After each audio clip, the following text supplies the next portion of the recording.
Welcome back to the Path to Happiness, an introduction to the unification principle. I'm your host, Dr. Tyler Hendricks. In our last session, we learned that the foundation of faith and foundation of substance together are the foundation for God to send the Messiah, who will come as the true parents and give us rebirth and resurrection. The Bible shows us that the history of humankind was a journey to establish the foundation for the Messiah. Now, we will look at some details of the biblical history and think about how to apply them. In Genesis, we see the story of the first family, including a tragic murder of a younger brother by his older brother. The first family planted the seed of murder. How did God feel when he was dealing with this? God created human beings with joyous hope in his heart, but he became so sad when we fell. Now, instead of leaving us, God, as a responsible creator, set up a path of salvation and started the providence right after the fall. But it led to a murder. What was the story behind that? God called Adam's family to establish the foundation of faith and foundation of substance, the foundation for the Messiah, who could have come very soon. First, in order to establish the foundation of faith, we need a conditional object. Adam lost this when he lost faith in the "do not eat" commandment of God. Because the fallen Adam could not receive God's words anymore, to offer the foundation of faith, he had to establish a reasonable object of faith to replace the words of God. The conditional object in Adam's family to replace the words of God was a material offering. And here I'm going to have to explain about offerings. The families of Adam, Noah, and Abraham offered sacrifices to set the foundation of faith. The unification principle calls this the symbolic sacrifice. The central person to offer the foundation of faith chose specific things and offered them to God. As we know from the principle of creation, God made all things as symbols of his substantial love. As a result of the fall, Satan's claim over fallen men put all things for which we are responsible under Satan as well. The Bible says that all things in this world are groaning in travail, Romans 8:22. But because they did not fall, actually they are closer to God than we are. So offering the creation to God means we are going through them to touch God. Thus, if we offer the things of creation, we establish the foundation of faith. If this symbolic sacrifice is given correctly, it means the condition for God to forgive us. And this is the principle behind tithing. Second, to set the foundation of faith, there has to be a central person. Adam himself was his family's central figure. But the Bible tells us that Adam did not offer a sacrifice, and it was his sons, Cain and Abel, who offered the sacrifice. What is the reason for this? According to the principle, we are created to relate to only one Lord. But after the fall, Adam related to two lords, God and Satan. Therefore, God had to establish a providence to divide Adam, who now had a split personality. For this purpose, God attributed to Adam's two sons the two parts of Adam's personality. Thus, one would relate with God, and the other would relate with Satan. And God would deal with their sacrifices under that consideration. we can see that God was setting up the condition for one son to mediate God's presence to the other. The firstborn, Cain, and the secondborn, Abel, were both Adam and Eve's sons. So how did God decide who would be in the position of relating to God and who would be in the position of relating to Satan? It was by their relationship with the fall of their mother, Eve. Cain, the firstborn, represented the fruit of her first love. He inherited the content of the spiritual fall between Eve and the archangel. So he was in the position of relating to Satan. Abel, the secondborn, represented the fruit of Eve's second love. He inherited the content of the physical fall between Eve and Adam, which was relatively good and principled. So he was in the position of relating to God. In the Bible, Satan, very interestingly, is attached to firstborns. That is why God had this elder-younger providence to separate Satan. Genesis 25:23 records that God hated the elder, Esau, in Rebekah's womb and loved the younger, Jacob. We'll talk about this later.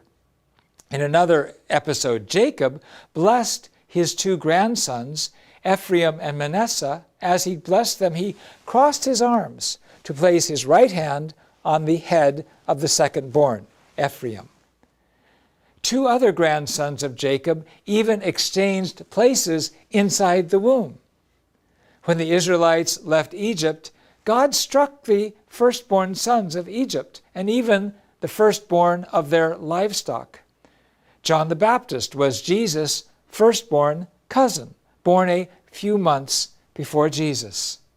Now, according to this principle, God set up Abel and Cain and related with them with God and Satan and had them offer sacrifices. Cain offered agricultural produce, and Abel offered a lamb. God accepted Abel's sacrifice. He didn't accept Cain's sacrifice. That was because Abel was in the position to which God could relate. The Bible also attributes a purity of heart to Abel as well. Now, it wasn't because God hated Cain that he did not accept Cain's sacrifice. It was because Cain was in a position to relate to Satan. And before God could accept it, Cain had to, by himself, separate from Satan. And this was why God put Abel in Cain's life. By accepting Abel's offering, Abel fulfilled the foundation of faith and at the same time became the mediator, the chosen person for the foundation of substance. Now, the firstborn, Cain, and the secondborn, Abel, were responsible to make a substantial sacrifice to fulfill the foundation of substance. The substantial sacrifice was the two brothers reversing their position, with the elder, Cain, going under the younger to reach God. As Abel succeeded in the foundation of faith, if Cain and Abel had fulfilled the foundation of substance, they would have set the foundation for the Messiah to come. Then, what should Cain and Abel have done in order to succeed in this substantial sacrifice? In order for Cain, who is relating to Satan, to go back to God, he had to establish a condition of indemnity to remove the fallen nature, as I explained before, which was his inclination to feel and behave like the archangel. That would have established a substantial change in Cain, which we call the foundation of substance. From the last session, these archangelic feelings are not seeing from God's viewpoint, leaving one's position, dominating selfishly, and multiplying evil. So Cain, in the position of the archangel, should have loved Abel from God's viewpoint, should have respected Abel as a mediator between him and God, followed the example and leadership of his little brother Abel, and received God's words through Abel and shared them. We can call this Cain loving Abel. But after Cain saw that God did not accept his sacrifice, but he accepted Abel's, he grew violently angry. He took on all the characteristics of the archangel, and his anger grew, and he struck Abel with a rock and killed him. The first murder of siblings happened. The substantial condition failed. The first family had adultery and murder. If Cain had yielded to Abel, they would have established the foundation of substance on top of the foundation of faith. The Messiah would have come under the family foundation for the Messiah. But Cain's murder of Abel repeated the fall. It was like the archangel killing Adam all over again. The fall polluted humankind's blood, and the murder spilled humankind's blood. So the providence centered on Adam and Eve's family ended in failure, other than the faith of Abel. This teaches us 3 lessons.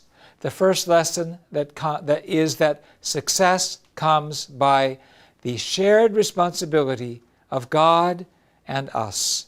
Therefore, if we who are called do not do our part, God cannot interfere. He only deals with the results. The second lesson is that God's intentions for particular people are contingent, but God's purpose of creation as a whole is absolute. When Cain killed Abel, God instead established the third son, Seth, and continued his absolute purpose as intended through Seth, even though there was a delay in the providence. The third lesson is that if we look at the relationship of Cain and Abel, we can see that the way to fulfill God's will for my life is to find an Abel-type person and work with him or her. I also have to show interest, love, and understanding for people who are Cain-type to me and win their faith and love. Here we can learn that crime, tragedy, war, and struggle take their root because our first ancestral family committed adultery and murder. The Bible doesn't paint a pretty picture of our performance as God's children. The Messiah's mission is to free humankind from these 2 sins, adultery and murder, and to recover the beloved community in which we all can live as one family of true parents and true children, true husbands and wives, and true brothers and sisters, with 3 generations united as one under God. The next major event in God's story is that of another family, the family of Noah. You see, in the principle, we look at the Bible from the viewpoint of marriage and family relationships. It opens up a whole new vista. Please join us for the story of Noah and the ark. Thanks for listening. See you next time.